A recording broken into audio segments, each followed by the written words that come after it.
que eu vou fazer é uma espécie de tradução, né, desse ponto de partida, né, e eu não pretendo demorar mais do que os 30 minutos, porque eu sei que leitura de texto porra, né, porque cansa pra caramba quem está ouvindo. Tá.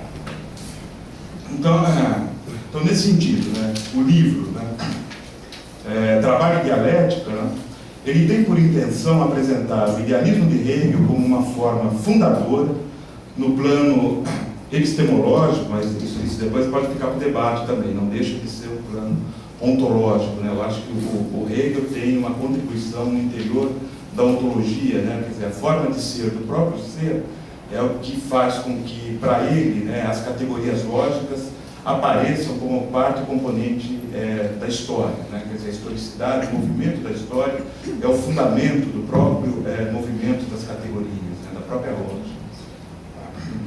Então, apresentar o idealismo de Hegel como uma forma fundadora do plano epistêmico daquilo que apareceria depois como a espinha dorsal de uma crítica da economia política desenvolvida por Marx, ou ainda encarar Hegel como precursor do materialismo de Marx. A afirmação gira em torno da concepção de que, mais do que uma filosofia em sentido profissional, o que caracteriza a perspectiva hegeliana, e depois também a contribuição de Marx, é a formulação de uma substantiva teoria social ancorada na aglutinação entre economia e dialética como fundamento tanto da história quanto da atividade humana, ou seja, economia e dialética como elementos que sustentam uma lógica expositiva destas história e atividade humana na forma de apresentação de um método científico. O conteúdo do texto,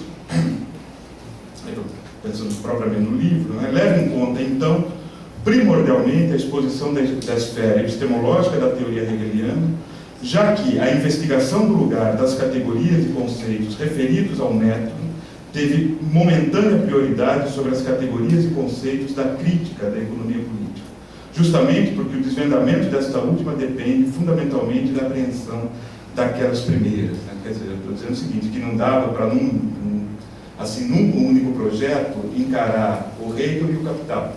A tentativa, e por isso que surgiu o livro, que é resultado da tese de livre-docência, é uma primeira leitura, a contribuição do Hegel, e o segundo momento é ver como é que essa leitura, né, do ponto de vista do método também, aparece no projeto de estudos do Capital. Né? Quer dizer, não um projeto de estudo, mas no próprio Capital. Tá? O fundamento ontológico da perspectiva hegeliana está presente na noção de que, nas categorias da lógica, há um movimento que as unifica, uma vez que a função desta lógica é a de corresponder à realidade para depois fazer desta última, da própria realidade, seu objeto e articulá-lo segundo as suas potencialidades internas, libertadas da contingência. É uma preocupação do Hegel, né? Quer dizer, a racionalidade ser capaz, em dado momento da positividade da razão, controlar as próprias contingências. Quer dizer, um mito, né? Mas é uma tentativa no interior do sistema. Tá? A trajetória da lógica é a mesma da autoconstituição humana, uma vez que o princípio de análise da dinâmica das conexões causais mostra que o caminho potencial da filosofia é o de conceber a ciência como unidade entre consciência e materialidade, fazendo com que tanto uma como outra se tornem, em virtude do seu entrelaçamento, tanto objeto como agentes do proceder do conjunto do ser social. Quer dizer, o que o Hegel chama de espírito, e que para a gente aparece às vezes como uma espécie de odisseia cristã, e é mesmo, né? Mas o que ele está chamando de espírito é o ser social. O que o Marx e depois o Lukács vai levar as últimas consequências é isso, né? O espírito o produto da atividade, que o Hegel chama de espírito, o que ele chama de espírito é o conhecimento produto da atividade humana, né? Da autoconstituição do ser humano. Ou seja, o homem é produto de si mesmo, também do Hegel. Tá? Conteúdo teórico e conteúdo prático se equivalem, portanto, uma vez que as contradições percebidas consistem na forma mesma de atuação humana no mundo. Quer dizer, a contradição aí, no caso do Hegel, não é aquela contradição da mútua excludência, não é? Mas a contradição no sentido de que há forças exteriores que formam, né, e fundam a identidade dos objetos. E aí o próprio espírito, né, no sentido de que o ser social é fundado, enquanto atividade, em função do confronto que ele tem com forças exteriores, que são forças, às vezes, criadas por ele mesmo. As contradições percebidas consistem na forma mesma de atuação humana no mundo, consideradas as iniciativas e os resultados de decisões que nem sempre correspondem à intencionalidade inicial que é gerada. Na gênese do ser que cria e compreende esse mundo de um ponto de vista conceitual, onde as referidas contradições estão presentes no processo de constituição do real, mas não na própria concepção do referido processo. Deste modo, a especificidade da exegese levada a efeito por Hegel exige das outras concepções teóricas a prospecção de seu próprio conteúdo, pois as obriga a demonstrar que o abandono à vida do objeto esteja compatível com os instrumentos teoréticos usados pelas propostas analíticas oriundas de seus princípios gnoseológicos de avaliação. Quer dizer, a forma como o Hegel compõe a sua teoria, né, obriga as outras, né, isso eu estou pensando não só no Hegel, né, mas aquilo que é também oriundo do Hegel, né, do ponto de vista da herança marxiana e também a herança lukáciana, né, uma forma de fazer investigação de outras teorias que estão puramente no plano gnoseológico, do ponto de vista de como a própria teoria é constituída. Né.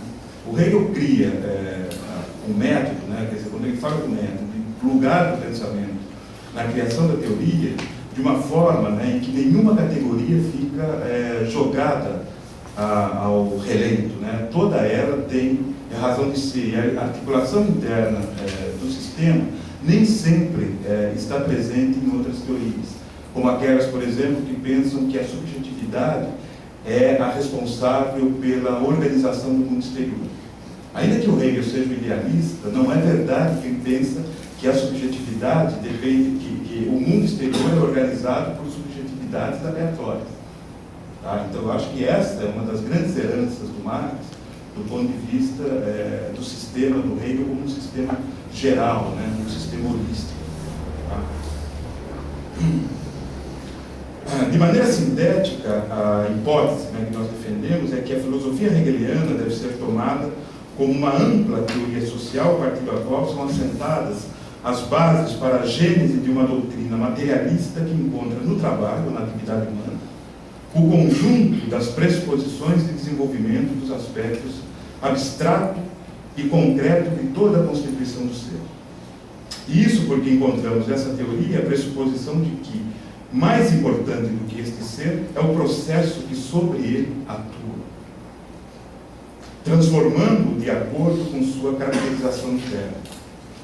Tudo que é essencial enquanto identidade e necessidade mostra-se como produto do próprio ser social e não do pensamento, uma vez que é a função do pensamento captar, através das chamadas determinações da reflexão, quer dizer, que eu acho que nós falamos hoje de manhã a respeito disso, acho que essa é a principal contribuição do Hegel, né, no sentido do materialismo, entender o papel da consciência na formação do real. E o mais interessante é que isso parta de um filósofo idealista, né, e que essa contribuição tenha sido tão bem retomada aí pelo Lukács. Eu acho que dos marxistas foi o cara que mais profundamente entendeu isso e levou as últimas consequências ali na elaboração da sua ontologia, da ontologia do ser social. Então, as chamadas determinações da reflexão e não determinações reflexivas, né? Quem tem acesso à tradução do Carlos Nosso Coutinho, ali só para dar um exemplo, né? Porque isso pode se repetir depois em outros escritos, né? Às vezes, o termo em alemão, determinações da reflexão, é traduzido como determinações reflexivas. O Hegel está pensando na forma segundo a qual a consciência atua no mundo. Não é? É do sujeito para o objeto, é do sujeito para a materialidade.